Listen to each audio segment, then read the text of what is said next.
Söömine võib olla tegevus, mida me teeme täiesti märkamatult, juhuslikult, kui nii võib öelda, ja mööda minnes. Ja söömine võib olla ka tegevus, millele me spetsiaalselt keskendume, mille iga suutäie juures me mõtleme, kas see on meile hea ja kasulik. Sajanditega on toimunud tohutu revolutsioon meie toidulaual. Kui veel paarsada aastat tagasi rassis siinne inimene oma talutöid tehes, hankis toidu oma lähiümbrusest ning kulutas kõik kalorid, mida ta sõi, siis tänapäeva inimene on suures ohus. Ta veedab suurema osa ajast istuvas asendis. Toit tema toidulauale tuleb igast maailmanurgast ning ülekaalulisus on võtmas epideemia mõõtmeid. Kui tavaliselt lahendab teadlikkuse tõus paljud probleemid, siis toitumise juures on vaja lisaks informeeritusele veel midagi määratult suuremat.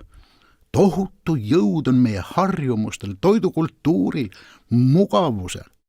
Õigele rajale saamiseks tuleb ületada kas iseennast, hoida ja taaselustada koduse toiduvalmistamise kultuuri või valida oma toidulaua katmiseks suuremat vaeva nõudvaid lahendusi.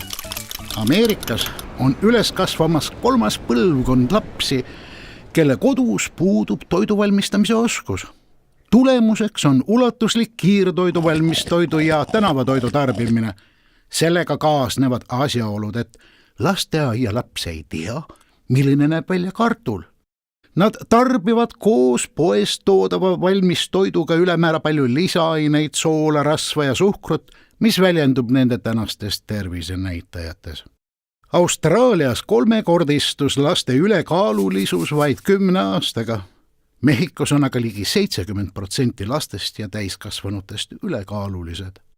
Lisaks sellele, et üleilmselt leviv kiireid ja lihtsaid lahendusi pakkuv toitumiskultuur seab ohtu inimese, teeb ta seda ka loodusega.